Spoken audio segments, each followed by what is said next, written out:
મારા બધા દર્શકોને સીતારામ. ચૂંટણીના માહોલ વચ્ચે આજે છેલ્લો દિવસ ફોર્મ પરત ખેંચવાનો છે. ત્યાં સુરતમાંથી એક મોટો ધડાકો સંભળાઈ રહ્યો છે, એક મોટો ડખો સંભળાઈ રહ્યો છે. અત્યાર સુધી તમે સાંભળ્યું છે કોંગ્રેસના ઉમેદવારો ભાજપના સંપર્કમાં, આપના ઉમેદવારો ભાજપના સંપર્કમાં.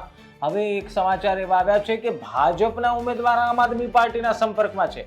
આ વાત સુરતની છે, જ્યાં સુરતમાં એક તરફ આમ આદમી પાર્ટી પોતાના 111 ઉમેદવારોને એક બહાને ફાર્મ હાઉસમાં લઈ ગયા છે, એક પ્લાન ઘડ્યો છે જેથી કરીને છેલ્લી ઘડીએ કોઈ દબાણ ન કરે, ફોર્મ ખેંચવાની વાત ન કરે. એવામાં ત્યાંના દ્રશ્ય જ્યારે રિપોર્ટર્સ અને camera person, camera journalist shoot કરી રહ્યા હતા, ત્યાં એક ગાડી જોવા મળી.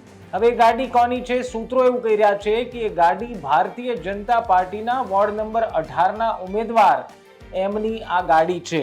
કહેવામાં આવી રહ્યું છે કે આ ગાડી દિનેશ રાજપુરોહિતની છે. હવે નવાઈની વાત એ છે કે આ દિનેશ રાજપુરોહિત ભારતીય જનતા પાર્ટીના એવા કાર્યકર્તાઓમાંથી છે, એવા નેતાઓમાંથી છે જેમની તસવીરો, જેમના ફોટા CR પાટીલ સાથે પણ છે. વડાપ્રધાન નરેન્દ્ર મોદીનું સ્વાગત કરતા તસવીરો પણ એમની સાઈડ પર જોવા મળે. પત્રકારોને જ્યારે શંકા ગઈ કે કોઈ વ્હાઇટ કલરની ગાડી છે ને એનો નંબર નોટ કરવામાં આવ્યો, સૂત્રો કહી રહ્યા છે દિનેશ રાજપુરોહિત પણ આમ આદમી પાર્ટીના ઉમેદવારો સાથે ફાર્મ હાઉસ પર હતા. ગુપ્ત બેઠક ચાલી રહી હતી, પરંતુ જેવી દિનેશ રાજપુરોહિતને ખબર પડી કે મીડિયાના જે લોકો છે, પત્રકારો છે, અહીંયા આવી ગયા છે ને ત્યાંથી ચાલતી પકડી અને ગણતરીની સેકન્ડ માટે એમની ગાડીનો વિડીયો વાયરલ થઈ રહ્યો છે. કેટલાક લોકોએ એ ગાડીનો જે નંબર છે એ RTOની ઇન્ફોર્મેશનમાં નાખ્યો, તો ઇન્ફોર્મેશન પણ સામે આવી કે એમની જ ગાડી છે. હવે જોવાનું એ છે કે અંતિમ ઘડીએ ભાજપના ઉમેદવાર આમ આદમી પાર્ટીના ઉમેદવારને સપોર્ટ કરવાના છે કે શું ભારતીય જનતા પાર્ટી જે સિસ્ટમ અને જે તિકડમ ચલાવી રહી છે, શું એનો જ ભોગ ખુદ ભાજપ બની જવાનું છે? આ સવાલ લોકો સોશિયલ મીડિયામાં કરી રહ્યા છે. આપના નેતા સાથે દિનેશ રાજપુરોહિતની ગુપ્ત બેઠક એ વાત સૂચવે છે કે જૈસી કરની વૈસી ભરની ભાઈ.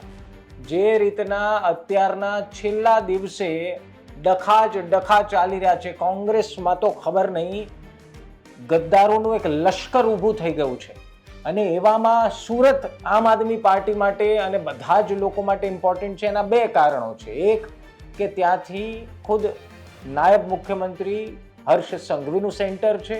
એ પહેલા CR પાટીલ અને હર્ષ સંઘવી કહેવામાં આવી રહ્યું હતું, હવે સુરત એક ઇમ્પોર્ટન્ટ સેન્ટર છે. એવામાં દિનેશ રાજપુરોહિતનું આમ આદમી પાર્ટીના નેતાઓ સાથે ફાર્મ હાઉસ પર જોવા મળવું અથવા તો એમની ગાડી જોવા મળવી એ ઘણી બધી શંકા ઉપજાવે છે. હવે તો એ દિનેશ રાજપુરોહિત ખુદ ચોખવટ કરે, કારણ કે સુરતમાં તો લોકલ ન્યૂઝમાં અને સમાચારોમાં જોરશોરથી ચાલી રહ્યું છે કે દિનેશ રાજપુરોહિતે ગુપ્ત બેઠક આમ આદમી પાર્ટીના નેતાઓ સાથે કરી છે.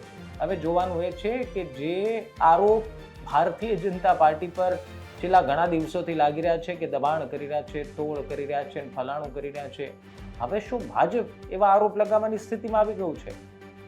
હવે એ સમય બતાવશે. 3 વાગ્યાની ડેડલાઇન છે અને એ પહેલા ઘણું બધું ઉપર નીચે થવાનું છે. એટલે કદાચ આ વિડીયો જ્યારે તમે જોઈ રહ્યા છો એ ડેડલાઇન પૂરી થઈ ગઈ છે, પરંતુ આ આખી ઘટનાઓ એ વાત સૂચવે છે કે સ્થાનિક સ્વરાજની ચૂંટણીમાં જોડતોડ અને સ્વાર્થ સિવાય કશું જ ઉમેદવારો તમારી માટે કરવાના નથી. નમસ્કાર.